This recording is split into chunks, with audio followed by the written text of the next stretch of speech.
polynomial finding the zeros. Now they're going to give us the zeros and we have to create the polynomial. So going backwards. Okay? So let me just ask you this. If I gave you this polynomial and it was already factored, pretty easy. You don't have to write this down. And I gave you like x plus 1, x minus 4 squared. How would you find the zeros? You would set these equal to what? So this one would be, and this one I'd have to do x minus 4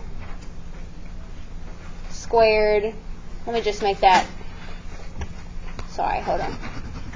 X squared minus 4. Good. If I set x squared minus 4 equal to 0, I'd have to add over the 4, right? Then take the square root. So what would the zeros be?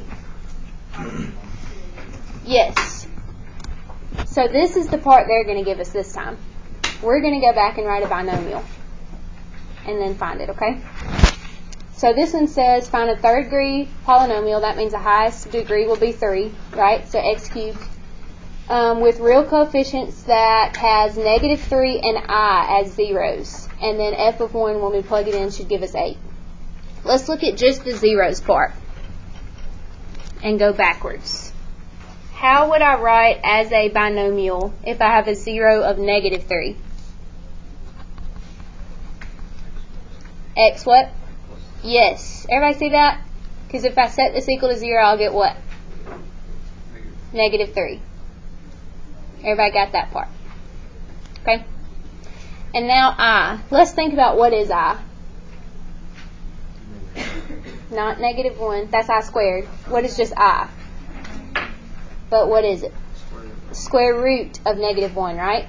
So if we took the square root of something, that means we had to have x squared in there. Does everybody see that? Okay, so we know we're going to have a square root because of I. So I'll put x squared. What do we have to take the square root of to get I? Negative 1. So here it would be plus 1. Everybody see that? And I'll show you off to the side. You don't have to write this down. But if I set x squared plus 1 equal to 0, I'd have to move the 1. And then taking the square root, I'd get I or minus I. Everybody see that? Okay, so here's our polynomial. Now we just have to multiply it out to see if it's going to give us this f of 1 equals 8 and if it's going to be a third degree. So to multiply it out, we have to do what? Full. Good. So Miles, what's my first terms multiplied together? Good. Kyle, what's my outside terms multiplied together? Good. My inside ones, Amber? And my last terms, Jayla? 3 and 1. Make. 4. No. 3. Good. I thought we had one. Alright, now let's write it in order. What do I mean by order?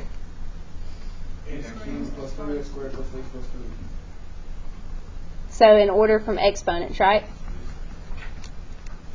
Alright, does this have a third degree? Yes. Now we just have to make sure f of 1 equals 8. So we have to plug in what to this? No, 1, and make sure it equals what? And let's do it just, we can do it out loud together. What's 1 cubed? Plus 3 would make what? 4 plus 1 plus 3. We're good. This is right.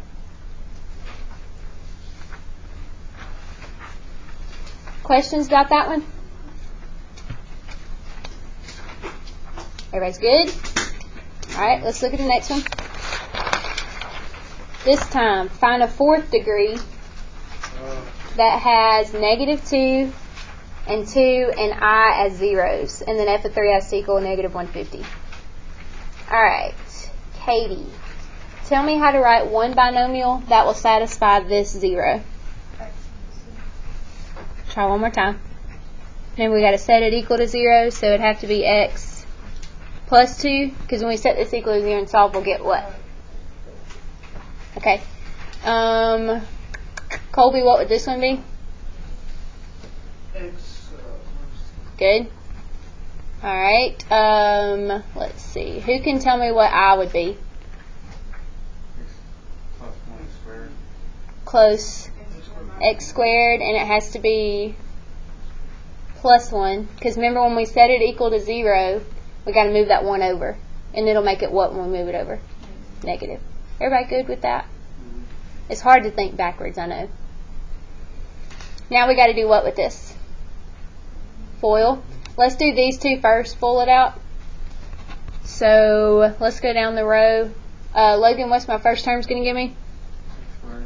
Alright, next. Next. Good. And then last terms? -4. Good. Let's simplify this. What's going to happen here? Yes, so you'll just have x squared. I'm going to come up here. X squared minus 4 and x squared plus 1. Alright, Antonio, my first terms? Yep. X to the what? Good. Ransom, my outside terms?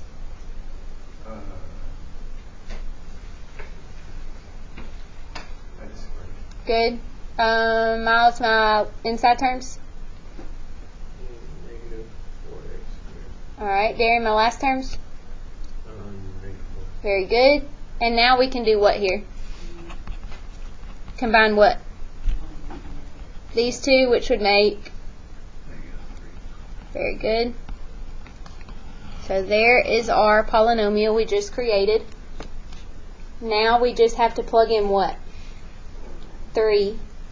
Go ahead and do that in your calculator on your own. Plug in 3. If you don't know how to raise something to like a power, like a 4th power, let me know and I'll come help you.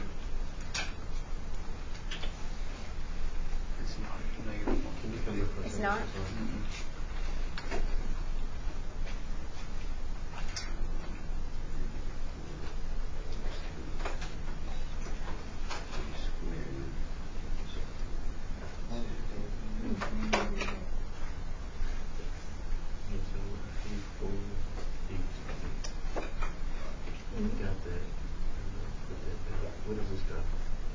-2 plus 2 is what? Yeah.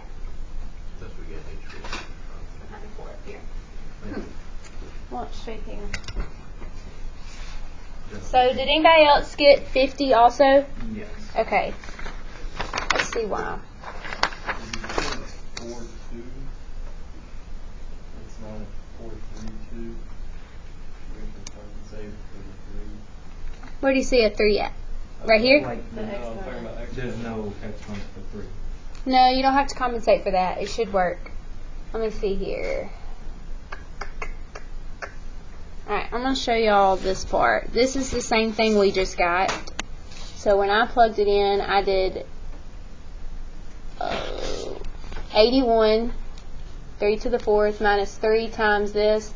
9 times 3 would be 27 minus 4. That should be.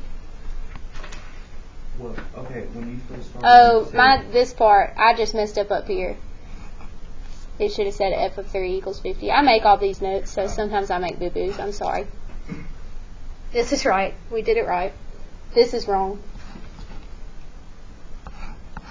Sorry, guys. Alright. I need to fix that for next class. 3 equals 50. Alright. Everybody feels good about creating polynomials, though? No. Alright, which part confuses you? I can't help you if you don't help me out. You gotta tell me where are you messing up at? The first part. Like creating them? Okay, so you know where we got these two from? Just the I part? You don't know where we got these from? Okay, if I were to give you like this polynomial, Antonio, x minus 1 and x minus 3, and I were to say find the zeros, you set these equal to 0, right? And you get x equals what? So you're just pretty much changing the sign right here, correct? Same thing here. So I'm giving you -2, you change the sign to x plus 2. I'm giving you 2 and you change it to minus 2. You're just changing the sign. Now for this one, you just got to think, what am I taking the square root of to get I? And it would be what? Change the sign. Make it positive 1. And again, the x squared, it's because you have to take square root. We'll practice some more. Alright, now we're going to talk about these rules of signs. So this might help you out. You know, in the process yesterday where you had to like find possible zeros, keep plugging them in, and it was just a hassle to plug all these numbers in, right? Maybe y'all liked it. I didn't like it, having to plug all these numbers in. So there's this rule that can help you decide or knock down your choices. So the positive zeros, how do you determine how many positive zeros you'll have? That determines from sign changes of f of x. Sign changes just means changing from positive to negative, right? So look at this first one, and I want you to tell me how many sign changes there are. 3. How many did you see? 4. Okay, because this one's positive to negative, right? That's 1. This one's from negative to positive, that's 1. This one's from negative or positive to negative, that's 1. And this is 1, correct? Everybody see that? So I want you to write over here 4 sign changes. So what this means is you could either have equal to the number of sign changes, you could have 4 positive zeros, or you could have, I think it's less than, 1 less than. Yeah, or you could have 2 positive. So 4 or 2 less. What does that mean? That the zeros, like when we plugged in these right here, when we were seeing which ones worked, there's going to be either 4 positive zeros here or 2 for this one. Okay, now let's check negative. How many negative zeros there'll be. And that has to do with how many sign changes there are in negative, f of negative x. When I'm trying to find f of negative x, I'm just plugging in what for x? Negative x. But we don't have to do all the plugging in. Let me just do it out loud with you. If I were to change this to a negative number and raise it to the 4th power, it would come out to be positive, right? Because it has an even root, so I can leave that one the same. If I plug in a negative number here, what's a negative number cubed? And a negative are going to make a what?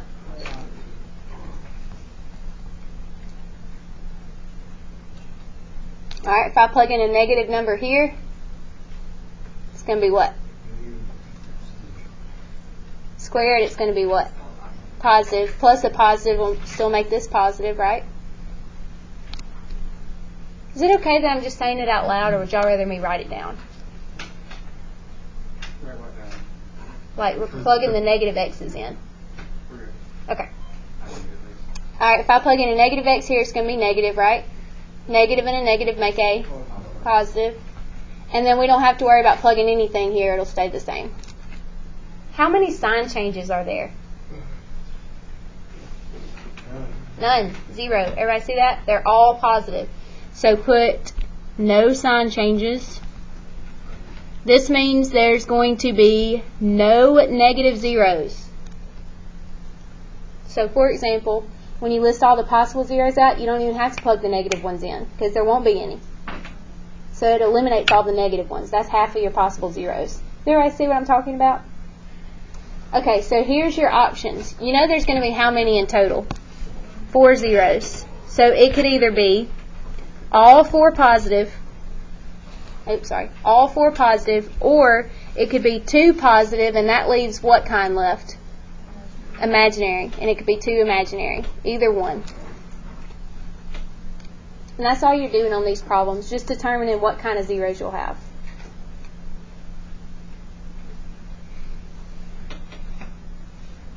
Alright, one more. How many zeros in total will this next one have? How do you know that? Degree. Yeah, the degree is 3, so it'll be 3 zeros. Now let's determine what kind. Jalen, how many sign changes are in this?